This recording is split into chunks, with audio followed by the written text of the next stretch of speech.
Boa noite, queridos irmãos. É um prazer estar aqui. E hoje a gente trouxe um tema bastante interessante que muitas vezes suscita dúvida em nós que somos espíritas, que é a respeito das cirurgias espirituais. Alguém aqui já fez uma cirurgia espiritual? Levanta a mão. Alguém fez cirurgia espiritual de corte? Cortou alguma coisa? Ninguém. Alguém já viu cirurgia de corte? Também não. Tá bom. Para a gente entender essas cirurgias espirituais, eu vou trazer para começar 3 exemplos. O primeiro exemplo eu presenciei. Foi um paciente que eu fui operar, cheguei lá no centro cirúrgico, deitado na maca, era uma hérnia de disco. Geralmente a hérnia de disco dá dor numa perna. Então eu perguntei, senhor, que perna que está doendo? O doutor, faz 15 dias que eu não sinto nada. Então, para tudo. Não precisa operar. Só opera hérnia de disco quem tem dor. Menos de 30% de quem tem hérnia precisa operar. A maioria fica bom sem operar. Ele falou, não doutor, eu quero que me opere. Porque fazem 6 meses que eu tenho dores insuportáveis.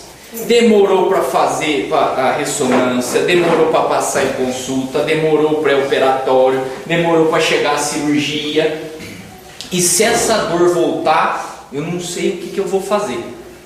Então eu quero que me opere. Tudo bem, está aqui o paciente, o anestesista, o cirurgião, a ressonância, abrimos. Vai lá, L4, L5, cadê a hérnia? Faz um quartinho pequenininho, vai com o microscópio, nada de hérnia. Ah, não é possível. Chama o raio-x, vamos ver se nós estamos no lugar certo. L4, L5. Lado certo, lado direito, será que foi para baixo, será que foi para cima? Abre um pouquinho mais. Não tinha nada. Acabou a cirurgia, fomos falar com ele, falou, faz 15 dias eu fiz uma cirurgia espiritual. O primeiro caso da noite é um caso de sucesso total. Por que sucesso total? Primeiro, ele não tinha mais dor. Segundo, que ele estava curado. Nós abrimos lá, vimos a ressonância, uma baita hérnia, e lá dentro não tinha mais nada. O segundo caso da noite é um caso que eu também tive a oportunidade de presenciar, que foi um colega nosso lá do Kardec de Rio Preto. Dores insuportáveis que saíam do pescoço e ia para o braço. Ressonância, hérnia cervical. Tratamento não melhorou. Virei para ele e falei, você não melhora, vamos fazer cirurgia. Ele falou, não, doutor, não quero operar. Doutor não, Rogério, que é meu amigo. Não vou operar, vou fazer cirurgia espiritual. Fez, resultado, ficou sem dor. Passado um ano, as dores voltaram e dessa vez muito pior. Além de doer no pescoço, irradiar para o braço direito, ia também para o esquerdo. Fez ressonância, apareceram outras 2 hérnias de disco. Agora ele tem 3 hérnias de disco. Tratamento clínico e remédio não melhorou. Falei, vamos operar, você não aguenta? Falei, não. Vou fazer cirurgia espiritual. Fez, está até hoje bom. Então o segundo caso da noite é um caso de sucesso parcial. Por quê? A pessoa está bem, está vivendo a vida normal, sem dor, fazendo as coisas, mas não está curado. As hérnias estão lá. E o terceiro caso é um caso fatídico. É um caso que aconteceu em 1996 no Rio de Janeiro. Conta a revista Veja, o jornal Estadão, isso tem na internet, que o médium Rubem Faria Júnior fazia as curas espirituais lá no Rio de Janeiro. E um rapaz sofrendo de fortes dores na coluna procurou o Hospital Geral de Nova Iguaçu. Foi atendido, não resolveram o problema, o homem precisava trabalhar, foi lá fazer uma cirurgia espiritual. Diz ele que sentiu passar um líquido gelado nas costas e a introdução de um objeto pontiagudo. Daquele momento em diante, ele nunca mais mexeu as pernas. O laudo da perícia, que isso foi parar na delegacia, gerou processo, mostrou um infarto na medula na altura da 10ª vértebra torácica. Lesou a medula, perdeu os movimentos da perna. Esse caso, à época, foi muito noticiado. O médium foi julgado e condenado a pagar uma indenização de 30 mil reais. Isso 20 anos atrás é muito dinheiro. E paga até hoje 80% do salário desse trabalhador, porque nunca mais pôde trabalhar. A época, uma das notícias é que esse médium era muito rico, tinha casa em Miami, carro importado, né? Então, o terceiro caso da noite é um caso da falência total do tratamento de uma cirurgia espiritual. Por que uma falência total? Porque além de não melhorar a dor do rapaz, ainda piorou. Diante dos fatos expostos, eu pergunto para vocês: eu devo fazer uma cirurgia espiritual? Se eu estiver doente, eu devo ir lá e fazer essa cirurgia? Ou mais, vem um amigo, um parente, um familiar: mas você é espírita, você vai lá no centro, lá em Polônia, e aí, eu devo fazer? Se minha sogra chegar para mim: Rogério, eu estou com esse probleminha aqui, eu devo fazer uma cirurgia espiritual, o que eu falo? Não, sogrinha querida, vai lá no Rio de Janeiro, vai com o médico Rubem Faria Júnior, que ele é ótimo, ele vai dar um jeito nisso. Sogra lá. Hã? Sogra pra lá. Sogra pra lá.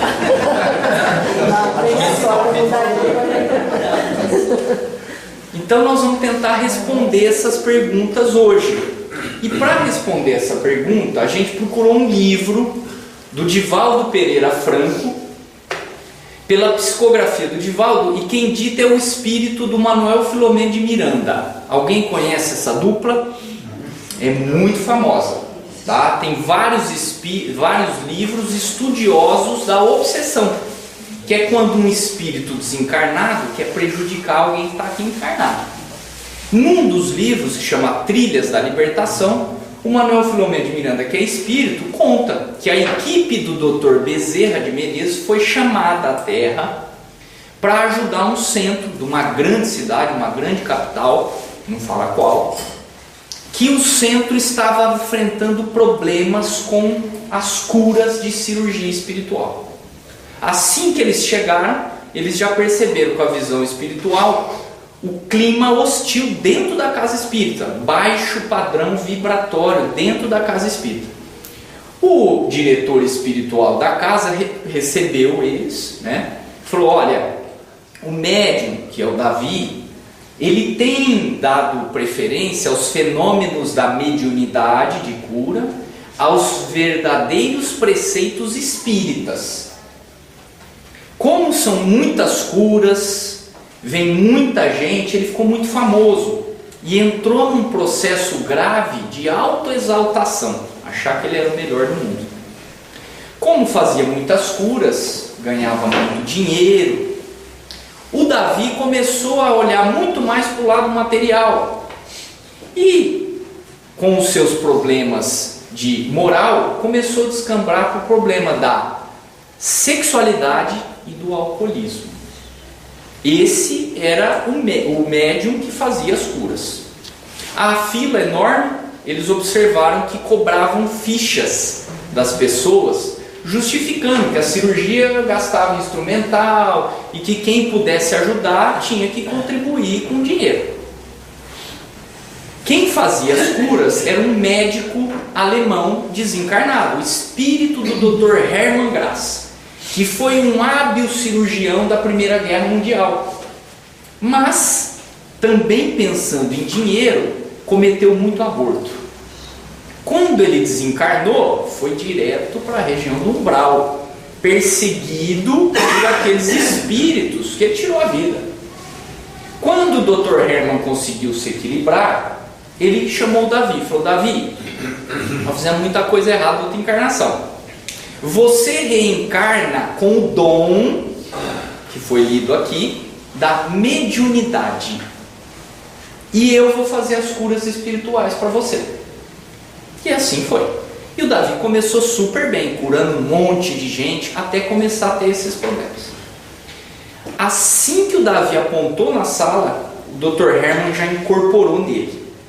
E o Manuel Filomeno de Miranda conta que só nesse momento, devido ao baixo padrão vibratório da casa, conseguiu se estabelecer as defesas necessárias para uma cirurgia espiritual. Então ele fala que distenderam telas magnéticas e uma lâmpada como se fosse um laser. Isso era responsável por 3 coisas. Primeiro, a cirurgia corta Não dói, não faz anestesia. Corta e não sangra, hemostasia. Corta sem fazer higiene, sem asepsia, sem nada, e não pega infecção, asepsia. Então essa proteção espiritual que vem do mundo espiritual é que propiciava o sucesso das cirurgias. Logo que ele incorporou, ele já chamou o primeiro paciente. Com a visão espiritual, o Manuel Filomeno de Miranda viu que o Dr. Hermann já na vinda do paciente já percebeu que era um nódulo na mama, superficial e de fácil execução cirúrgica, uma coisa fácil de tirar. E aquilo facultaria ao Dr. Hermann, o espírito, uma grande exibição. E assim eram as cirurgias do Dr. Hermann. Cheio de risada, gritos, jogava excrescência na parede, falava alto. Ele chamou o paciente e falou: olha, você acredita em Deus? Então tenha fé. Tirou a roupa dela bruscamente com um bisturi, cortou. Com a própria mão ele foi habilmente entrando dentro dos tecidos e tirou o nódulo lá de dentro. Com as próprias mãos ele fechou, passou um esparadrapo, uma faixa, pegou o nódulo de cima da mesa, entregou para a mulher e falou assim: toma, leva para a patologia para provar que eu te curei. Igual essa cirurgia, houveram outras 80 cirurgias à noite. Conta o espírito do Manuel Filomeno de Miranda que nenhuma de grande dificuldade, em lugar difícil, acesso, embora fossem possíveis. E a maioria mais um tentame de cura do que cura verdadeira. Acabada a sessão, eles foram acompanhar o médium Davi. E o Davi, a essa época, era casado e tinha 2 filhos. Assim que o Davi pisou fora do centro, que ainda tinha uma proteção espiritual, eles já notaram uma entidade maligna que já se aproximou dele. Ele sentiu um arrepio. Nesta noite, acompanhado de um séquito de seguidores da terra e do mundo espiritual, espíritos que estavam ali para se aproveitar das coisas que ele fazia, e seguidores, bajuladores, que ficavam lá em torno dele, bajulando e contando as histórias e paparicando Davi. Eles iam fazer uma farta refeição num chique hotel da cidade. E lá aconteceram cenas terríveis, pois depois de se empanturrar em comida, em beber em excesso, o Davi terminou a noite abraçado e aos beijos com outras 2 moças. Esse era o padrão vibratório do médium que fazia as curas espirituais. Para adiantar a história, foi tentado um processo de desobsessão. Então a equipe lá do Manuel Filomeno de Miranda, os mentores espirituais, durante a noite, no momento em que o Davi dormia, eles recolhiam o espírito do Davi. Colocava lá num lugar, junto com os mentores da casa, junto com o espírito do Dr. Hermann, e tentaram conversar com o Davi. Davi, você não está fazendo certo, Davi. Lembra do que você prometeu quando você veio reencarnar. Você usar a tua mediunidade para todos, os pobres, os ricos. Lembra da necessidade de seguir as palavras de Jesus. A humildade, que eles achavam o máximo. A simplicidade, esbanjava nas coisas materiais. Foi feito todo um processo de desobsessão, mas o Davi foi irredutível, não aceitou, já vinculado aos espíritos que o prejudicavam e à sua moral, que era ruim. Ele não aceitou. O Dr. Hermann, que era espírito, percebeu que ele estava no caminho errado, que não precisava daquelas coisas que ele fazia na cirurgia, de querer se mostrar, de fazer era simples fazer as curas, quieto, humilde. E o Dr. Hermann mudou. O Dr. Hermann percebeu que ele estava no caminho errado, mas o Davi foi irredutível. E aí chegou um dia que os dirigentes da casa espírita viraram para o Davi e falaram: Davi, não dá mais. Não tem como você continuar, porque você está indo contra o que o espiritismo prega. Aqui não é para cura, aqui é para reforma íntima. Nós não estamos aqui para curar ninguém. E o Davi ficou muito bravo, porque o centro era lotado, vinha caravana de ônibus para curar com ele. E ele não teve dúvida. Abriu o próprio centro de cura. Aí os problemas começaram. Porque ali no centro de cura dele não tinha proteção espiritual. E começaram a ver os problemas. Infecção, não curava, doía, o paciente tinha problema de sangramento. Chegou um ponto que o padrão vibratório do Davi era tão ruim que o Dr. Herman já não conseguia mais incorporar ele. Não tinha o quê? Sintonia espiritual. Estava tão baixo o Davi que o Dr. Herman já não conseguia. Espíritos brincalhões incorporavam Davi e fingiam ser um médico alemão. Os trejeitos, o vozeirão, o sotaque alemão, fingiam ser o perigo. Espíritos brincalhões que não tinham a menor condição de realizar cirurgia espiritual. E numa noite, o Davi já tinha se embebedado e ele já se sentia perseguido, ele andava armado. E ele se entreveu lá com um outro cidadão, esse o agrediu. E o Davi não teve dúvida. Quando ele tirou a arma para atirar no adversário, ele sofreu um infarto fulminante e terminou ali a sua existência na Terra. Conta a espiritualidade que isso foi para ajudá-lo, porque ele ia se comprometer mais. Além de tudo que ele estava fazendo errado, ele ia ser um homicida. Como ele no começo ajudou muita gente, ele recebeu esse, digamos assim, esse presente da espiritualidade para ser chamado de volta. Essa é a história, a triste história do médium Davi. Então nós vamos tentar, através do que a gente ouviu aqui, responder algumas perguntas. Primeira pergunta da noite: existe cirurgia espiritual? Existe. Alguns já vimos, alguns já fizeram. O Divaldo é um baita do médium. Nós podemos acreditar de olho fechado o que o Divaldo escreve. Está lá escrito: existe cirurgia espiritual. Segunda pergunta da noite: como que o Espiritismo explica? É simples, não tem segredo. Nós sabemos que existem 3 elementos no universo. Primeiro, Deus. Segundo, Espírito. E o terceiro, matéria. Ok? Existem esses 3 elementos no universo. Deus nós não entendemos direito, Espírito nós entendemos pouquíssimo, porque a gente entende um pouco é matéria, né? Estudando o Espiritismo nós vamos entender mais o que é Deus, Espírito, mas ainda fica aquém do nosso entendimento. Agora a matéria não. A matéria nós sabemos que existe de 2 formas. A matéria bruta, que é essa nossa matéria aqui, que a gente palpa, que a gente vê, que a gente tem instrumentos para medir. Mas existe uma matéria que é uma matéria etérea, que é a matéria espiritual. Quem que assistiu o filme do Nosso Lar? Maioria, né? Viu os prédios lá no Nosso Lar? Viu o André Luiz lá andando junto com o instrutor Caudêncio, junto com o Lísias? Tudo isso é matéria. O André Luiz que a gente vê não é o espírito do André Luiz. A gente vê o perispírito do André Luiz. O perispírito é matéria, só que é uma matéria etérea. O médico, enfermeira, fisioterapeuta, através dos instrumentos que ele tem, ele cura a matéria bruta, com a cirurgia, com o medicamento, e aí ele vai proceder à cura física. O médico espiritual, ele vai atuar onde? Na matéria perispiritual. Por quê? Porque ele tem ferramentas para atuar nessa matéria, que a gente não consegue ver.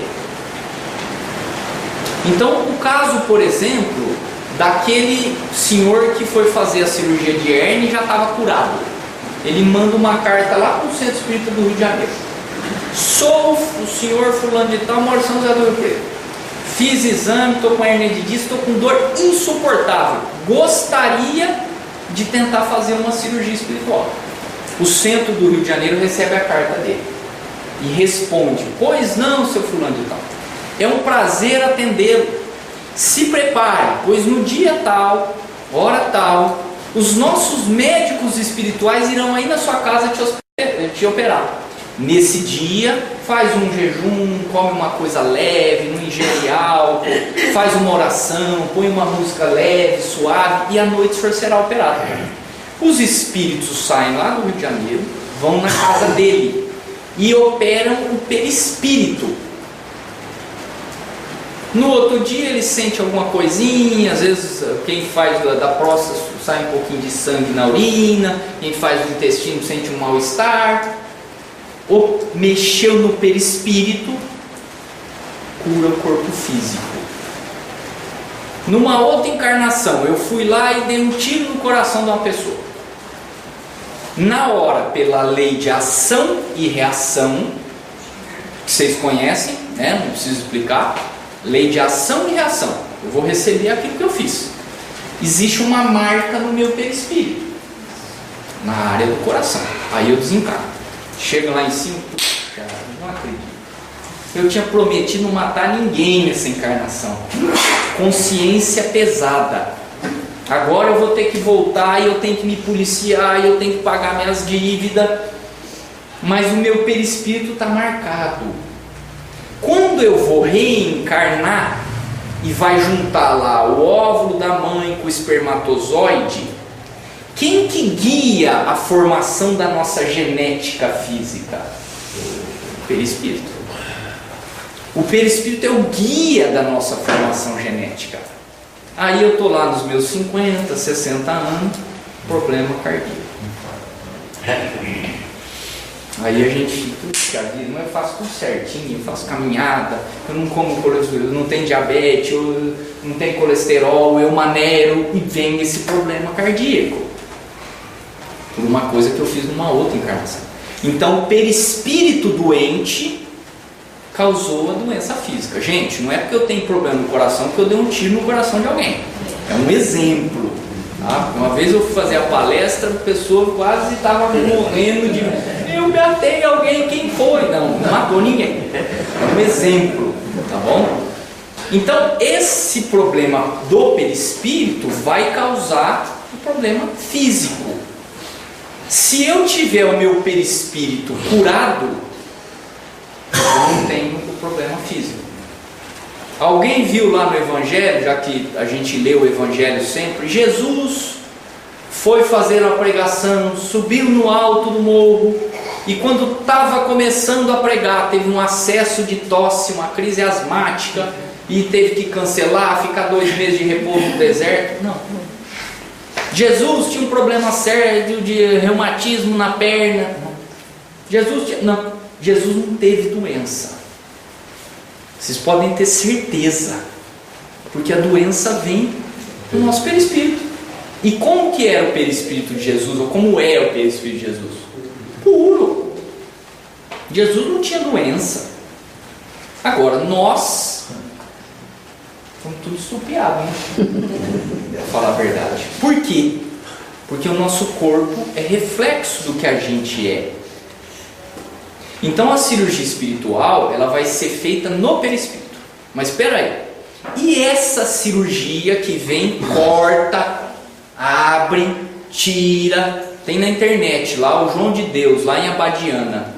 Pode entrar que tem lá os vídeos dele, foi a Oprah lá para fazer cura com ele. Ele pega umas pinças desse tamanho, coloca dentro do nariz e você fala, como é que pode um negócio desse? Você encosta aqui já dói. Põe umas pinças de 20 centímetros dentro do nariz da pessoa, a pessoa não sente nada. Como que pode isso? Isso age no físico ou no espiritual?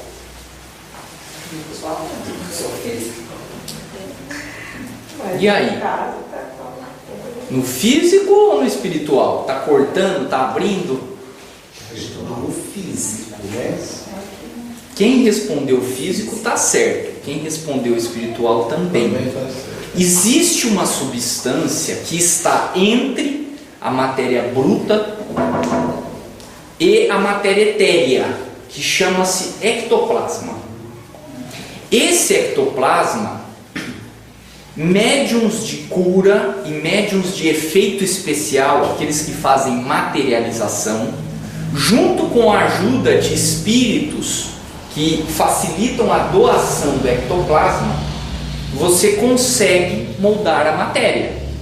Então, através da mobilização do ectoplasma, ele corta, ele abre, ele mexe, ele materializa. Eu não tinha lá a dona Delacy lá, que punha lá o algodão, daí a pouco dava uma baciazinha de algodão, ela arrancava um serrote de lá.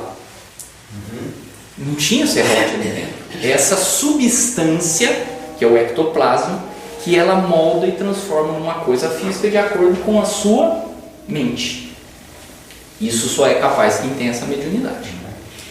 Terceira pergunta da noite: devo fazer uma cirurgia espiritual ou não? Eu acho que aqui corta. Não pode. Não corta não, mas fazer eu já. Alguém vai mandar cortar? Não. Alguém vai recomendar essa? Eu já aconteceu com o meu neto. A sogra está muito bem. Nem essa de enfiar também tem coragem não. Só que a cirurgia espiritual, se você não acreditar de nada adianta. Então, vai muito da fé, do crer da pessoa que está fazendo também. Vamos chegar lá também. Então, como avaliar se uma cirurgia espiritual é boa ou não? Uma delas é a questão do corte. Dá certo? Pode dar. A gente viu lá, ele cortou, abriu, tirou o tumor, manda analisar. Está curada. Esse João de Deus cura um monte de gente. Então, dá certo? Dá, mas tem risco? Tem. Mas o que faz uma cirurgia espiritual dar certo ou errado? Primeira coisa que nós temos que avaliar para recomendar para alguém: quem faz a cura? O Davi é uma pessoa que demonstra confiança espiritual, ou ele está lá num baixo nível vibratório, cheio de viciações, acompanhado de espíritos ruins? Então eu vou lá no centro e vejo o médium de cura, já pela aura dele a gente percebe se é uma pessoa boa. É um senhor humilde, é uma pessoa pacata, é uma pessoa que não esbanja, que não quer mostrar que é o bom. Existe grande chance dele fazer uma cirurgia espiritual e resolver. Tem uma passagem do Evangelho de Mateus que fala Jesus recomendando aos apóstolos. E lembrando que os apóstolos eram grandes médiuns de cura, assim como Jesus. Curai os enfermos, ressuscitai os mortos, limpai os leprosos, expulsai os demônios. De graça recebeste, de graça dai. O Davi ele recebeu o dom da mediunidade de graça. Deus é justo. Deus não quer que cura só o rico. Deus não quer que cura só o pobre. Não é quem tem dinheiro que vai ser curado, é quem tem merecimento, é quem precisa, quem tem necessidade. Então, se está havendo cobrança para se operar uma cirurgia espiritual ou qualquer fenômeno de mediunidade, vamos levantar a orelha. Porque se está tendo cobrança, eu estou pensando no quê? No material. E nós estamos indo atrás de uma coisa espiritual. Jesus foi o primeiro a falar: abandona tudo que tem e me segue. Agora, se eu estou indo num lugar que está pegando dinheiro, está errado. Agora, lógico, eu vou lá no centro. Olha, Rogério, você fez essa cirurgia, essa cura, nós temos aqui esse lar aqui de idosos, você pode se doar uma cesta básica? Sem problema.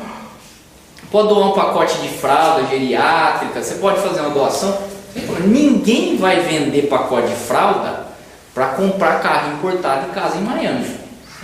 Agora, eu vou lá, faço uma cura espiritual. Acabou a cirurgia, olha, você tem que voltar mês que vem para acabar a cura. Nesse período, não cobramos nada para fazer a cirurgia espiritual. Você vai tomando esse remedinho, essas cápsulas que a gente faz aqui. Se você não quiser pagar nada, não precisa, você pode levar se não tiver condição. Mas se puder ajudar, custa R$10. Aí vai um lá, corrigir um desvio de septo, dá lá R$10. O outro estava à beira da morte, com câncer, foi curado, dá 100, dá 1.000. Aí vem a Oprah nos Estados Unidos, que o salário dela por mês é R$10 milhões e dá 500 mil. Porque ela está ajudando alguém que a ajudou e não custa nada para ela dar 500 mil. Então envolver o dinheiro tem que ficar atento. Então, se a gente for recomendar cirurgia espiritual, primeira coisa, quem é o médium? Segunda coisa, se tem cobrança. Se o médium for bom e não tiver cobrança, a chance de dar certo e de não termos problema é enorme. E o Espiritismo? O que o Espiritismo fala sobre cirurgia espiritual? O que lá no Pentateuco de Kardec, o Livro dos Espíritos, o Evangelho, o que fala de cirurgia espiritual? Nada. Não tem nada de cirurgia espiritual. Explica detalhadamente como Jesus fazia as curas. Se vocês pegarem a Gênese, tem cura por cura de Jesus, a explicação como era que era feito, os milagres, entre aspas. Mas não fala nada de cirurgia espiritual. Mas nas obras complementares tem muita coisa. E o Espiritismo, gente, ele parte de um princípio diferente.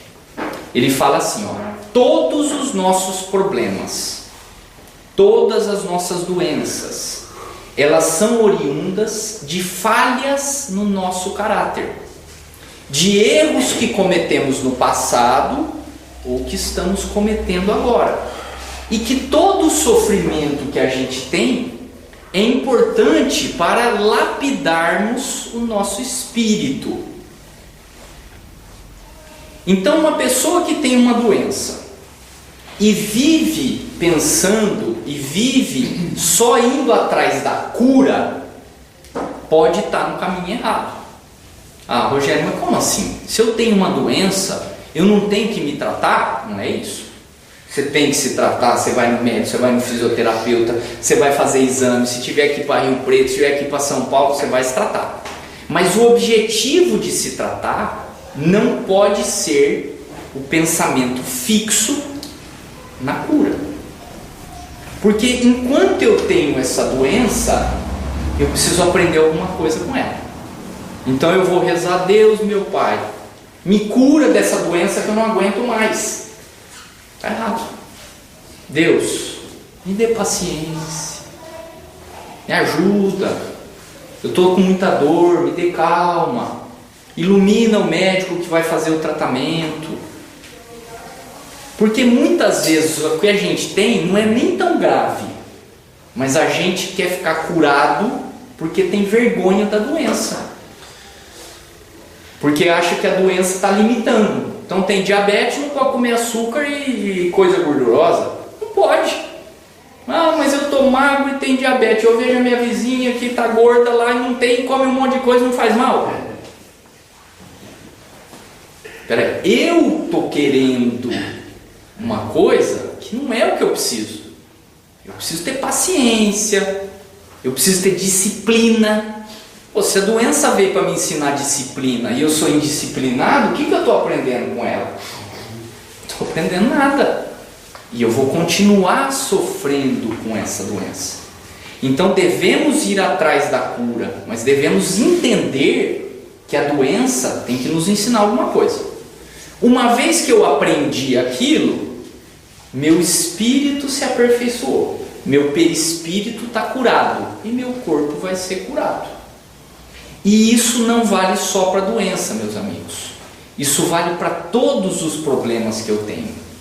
Se eu estou infeliz no meu trabalho, eu não posso ficar reclamando o dia inteiro do meu trabalho, criticando o meu patrão. Ah, que meu patrão não dá aumento, e que ele está rico, ou ele dá aumento para outra que só engana ele, e eu que estou trabalhando direto, ele não dá. Se eu estiver num trabalho e vivo reclamando do que eu faço, eu não estou aprendendo o que eu preciso aprender. Se eu estou sendo injustiçado, paciência. Se eu estou sendo criticado, humildade. Se eu não tenho condição financeira que eu queria ter, ser rico, estar cheio de posse, simplicidade. Porque eu tenho que aprender alguma coisa com a minha dificuldade. Se eu tenho problema em casa, eu tenho que resolver o problema. Não basta eu chegar lá e tolerar minha mulher, minha mulher é assim mesmo, eu vou aguentar firme aqui, quando eu morrer eu vou ficar livre dela, porque eu não aguento mais ela. E fico o dia inteiro pensando mal, puxa, de novo ela fez isso. Ou falando mal do marido, né? O marido é alcoólatra. Reza para Deus, cura meu marido, ele tem que ser curado. Eu não entendo, eu vou no centro rezar, eu faço caridade e ele não para de beber, não para de me azucrinar a vida, só reclamando do problema. Nós não estamos resolvendo o problema. Nós temos que aceitar o marido que tem, a esposa que tem. Se está do nosso lado, está ali para isso. E eu tenho que aceitar não só no lidar, mas no pensamento. Se eu ficar pensando mal do outro, aquilo vai voltar contra mim e vira uma bola de neve. Espiritualmente, o clima da casa fica péssimo.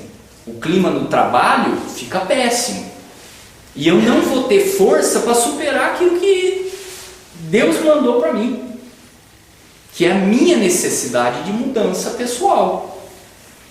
Então é fundamental, não só na doença, a aceitação do problema e mudar o jeito de ser, e mudar o jeito de levar.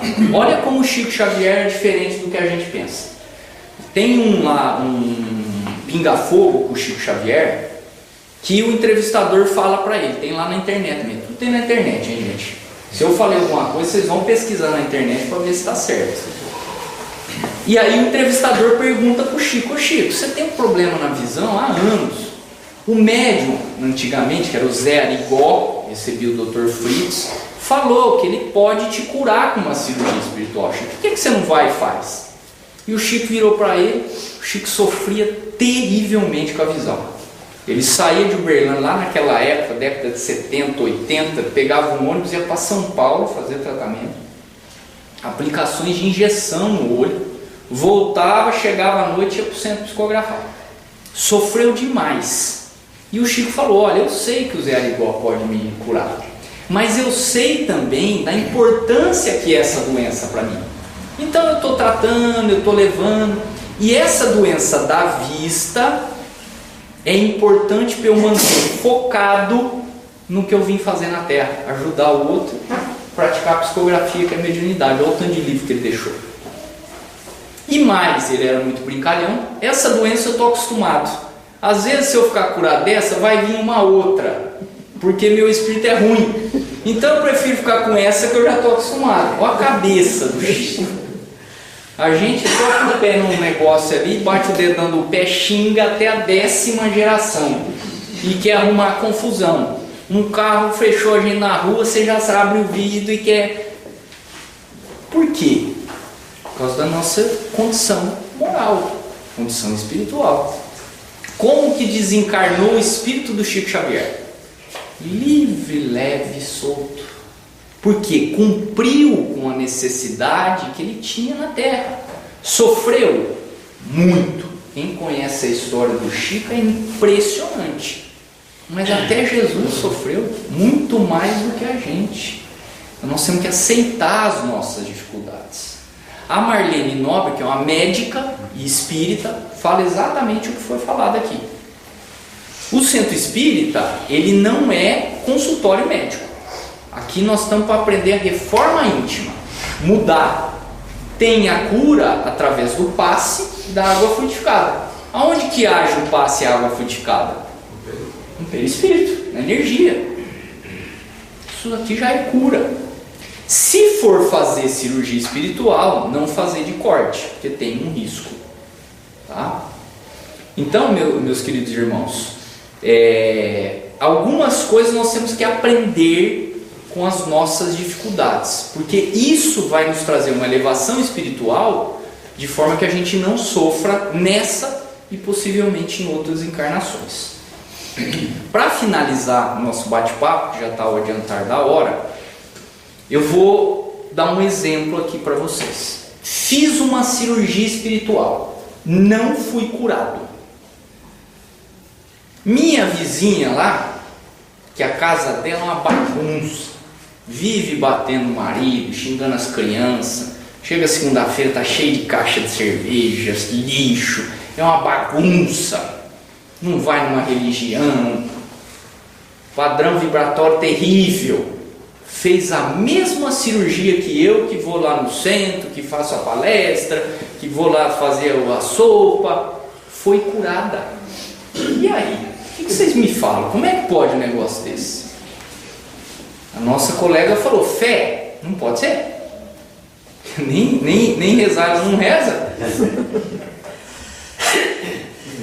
Merecimento? Não sei, porque você olha lá como é que tá, será que essa mulher merece?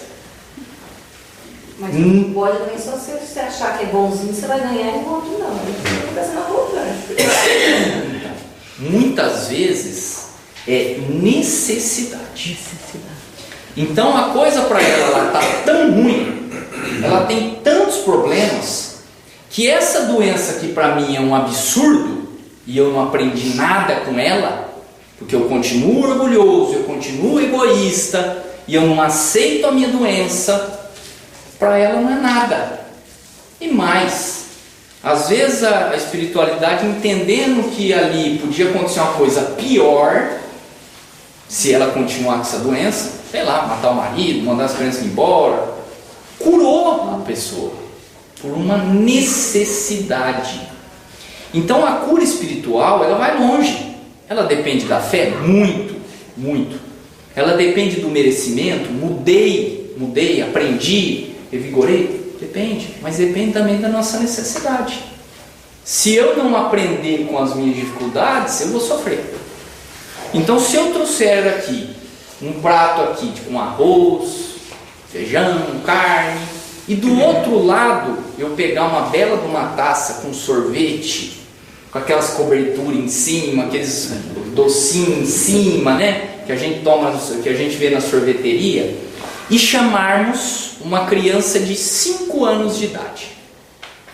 Qual que você quer? O salgado aqui ou o doce? O que a criança vai falar?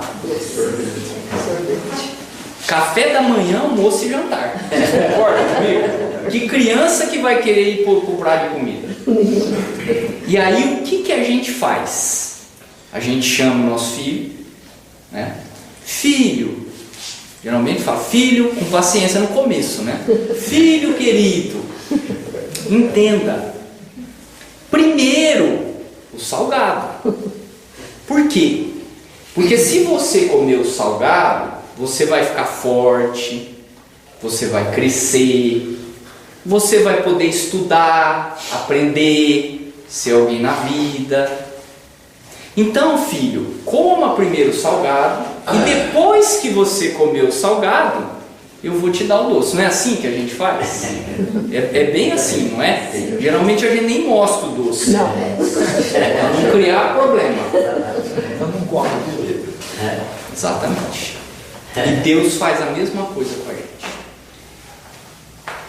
Deus chega para a gente e fala assim: filho querido, aceita a tua doença, aceita teu marido, aceita teu trabalho, aceita a tua dificuldade financeira, aceita os teus problemas, tenha paciência, tenha humildade. Eu vou te ajudar a ter força, coragem. E quando você tiver suportado tudo isso, eu te chamarei ao reino de Deus. Muito obrigado pela atenção e boa noite.